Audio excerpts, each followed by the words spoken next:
اچھا، یہ ایک سوال کیا گیا ہے، حاملہ عورت اگر وہ حالت عمل میں ہی مر جائے تو ابھی وضع عمل نہیں ہوا تو عام قبرستان میں دفن کیے جا سکتا ہے؟ تو حاملہ عورت ہے وہ اگر فوت ہو جائے تو اس کو عام قبرستان میں دفن کیا جا سکتا ہے۔ سنن نبی داؤد شریف کے اندر موجود ہے، نبی پاک علیہ السلام نے فرمایا کہ جو بندہ پیٹ کی بیماری کی وجہ سے مر جائے وہ بھی شہید ہے، جو ڈوب کر مر جائے وہ بھی شہید ہے، جو جل کر مر جائے وہ بھی شہید ہے، اور جو عورت حالت حمل میں فوت ہو جائے تو وہ بھی شہیدہ ہے۔ تو عام قبرستان میں اسے نہیں دفنائیں گے تو بھائی کہاں دفنائیں گے؟ وہ تو شہیدہ ہے، اور شہید عورت کو آپ قبرستان میں دفن کریں گے تو جو قبرستان میں گناہگار میتیں ہیں ان پر بھی اس شہیدہ کے صدقے میں اللہ تعالیٰ کرم فرمائے گا۔ تو اس لیے اسے قبرستان میں، عام قبرستان میں ہی دفن کیا جائے گا، اس میں کوئی حرج نہیں ہے۔ تو حالت عمل میں فوت ہوئی ہے تو کیا اس کو عام قبرستان میں دفن نہیں کیا جائے گا؟ بھائی کس وجہ سے نہیں دفن کیا جائے گا؟ یہ ویسی عوام الناس میں ایک عجیب سے اپنی طرف سے ایک مسائل گاڑ لیے جاتے ہیں اور اپنی طرف سے بس وہ بدگمانی سی پیدا کر دی جاتی ہے۔ عورت جو جس حالت میں بھی فوت ہو وہ عورت عام قبرستان میں دفن کی جائے گی، شرط یہ ہے کہ وہ مسلمان عورت ہو، کلمہ گو ہو۔ کلمہ گو عورت جب فوت ہو جائے، جس بھی حال میں فوت ہو، اسے عام مسلمانوں کے قبرستان میں دفن کرنا جائز ہے۔ اگر عورت حالت عمل میں فوت ہو گئی ہے اور اس کے پیٹ کے اندر بچہ ہے تو اس کا کیا حکم ہے؟ تو اس کے بارے میں علماء کرام کی مختلف آراء ہیں۔ سب سے پہلی بات یہ ہے کہ اگر عورت کے جو حمل ہے، پیٹ میں جو بچہ یا بچی ہے وہ مر چکا ہے، مردہ ہے، تو پھر اسے ماں سمیت دفن کیا جائے گا۔ کوئی اس بچے کو ماں کے پیٹ سے نکالا نہیں جائے گا، بلکہ اس کو ماں جب فوت ہو گئی تو اسی کے ساتھ اسے دفن کر دیا جائے گا۔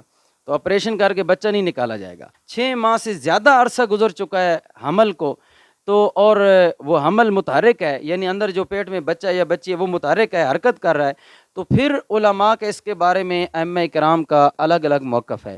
امام ابو حنیفہ علیہ رحمہ اور ان کے پیروکاروں کا یہ موقف ہے کہ اگر جو حمل ہے، عورت فوت ہو گئی اور اس کے بطن میں حمل جو ہے وہ متحرک ہے، یعنی حرکت کر رہا ہے، تو پھر امام ابو حنیفہ علیہ رحمہ کے پیروکار اور امام صاحب کا موقف یہ ہے کہ اس عورت کے پیٹ کو بائیں جانب سے چاک کیا جائے گا، یعنی کاٹا جائے گا، اور بچے کو نکالا جائے گا۔ مطلب یہ کہ آپریشن کر کے بچے کو نکال لیا جائے۔ اگر بچہ زندہ ہے تو ظاہری بات ہے زندہ ہوگا تبھی حرکت کر رہا ہے۔ یہ امام صاحب کا موقف۔ امام شافعی علیہ رحمہ کا بھی یہی موقف ہے جو امام ابو حنیفہ علیہ رحمہ کا موقف ہے۔ امام احمد بن حنبل رحمۃ اللہ تعالی علیہ فرماتے ہیں حاملہ عورت فوت ہو جائے تو اس کو اسی طرح دفنا دیا جائے گا، خواہ بچہ اس کے پیٹ میں متحرک ہے یا غیر متحرک ہے، ٹھیک ہے جی، تو اس کو دفن کر دیا جائے گا۔ امام احمد بن حنبل رحمۃ اللہ تعالی علیہ نے ساتھ یہ بھی فرمایا کہ اگر حمل متحرک ہے، یعنی بچہ ماں کے پیٹ میں، مردہ ماں کے پیٹ میں حرکت کر رہا ہے، تو پھر بچے کے مرنے کا انتظار کیا جائے۔ جب ماں مر گئی تھوڑی دیر کے بعد خوراک ملنا بند ہو جائے گی تو بچہ بھی مر جائے گا۔ تو امام احمد بن حنبل رحمۃ اللہ تعالی علیہ فرماتے ہیں کہ بچے کے مرنے کا انتظار کیا جائے، جب وہ بھی غیر متحرک ہو جائے تو پھر اس کو ماں سمیت جو ہے نا وہ دفن کر دیا جائے گا۔ لیکن ابن حزم رحمۃ اللہ تعالی علیہ نے بڑا اچھا موقف بیان فرمایا۔ وہ کہتے ہیں کہ جب حمل جو ہے غیر متحرک ہو تو پھر تو ماں سمیت جو ہے نا اس کو دفن کر دیا جائے گا، لیکن اگر متحرک ہو، بچہ حرکت کر رہا ہے، تو پھر اسے آپریشن کر کے نکالنا لازمی ہے۔ لازم ہے کہ آپریشن کر کے حمل کو نکالا جائے، یعنی اس بچے یا بچی کو ماں کے بطن سے نکالا جائے۔ آپریشن کر کے ماں کا پیٹ چاک کر کے اس بچے کو نکالا جائے۔ ابن اعظم رحمۃ اللہ تعالی فرماتے ہیں اس لیے، اور دلیل ذکر کرتے ہیں کہ ومن احیاھا فکانما احیا الناس، قرآن مجید میں ہے کہ جس نے ایک زندگی کو بچایا اس نے گویا ساری کائنات کے انسانوں کی زندگی کو بچایا۔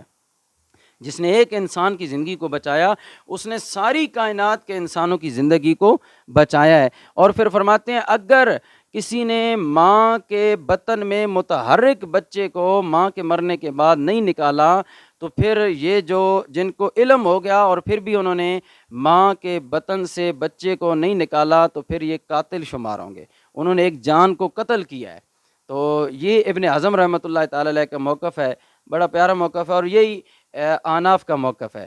اگر ماں کے بطن میں بچہ مردہ ہو تو پھر ماں کو بچے سمیت دفن کر دیا جائے گا، ٹھیک ہے، یعنی حمل نکالا نہیں جائے گا، بچے کو ماں کے پیٹ سے آپریشن کر کے نہیں نکالا جائے گا۔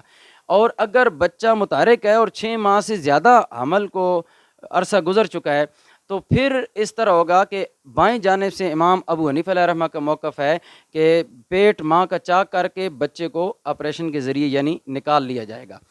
تو یہ امام صاحب کا اور امام ابو حنیفہ علیہ رحمہ کا اور امام شافعی کا دونوں کا موقف ایک ہے۔ اللہ تعالیٰ ہمیں سمجھنے کی توفیق عطا فرمائے۔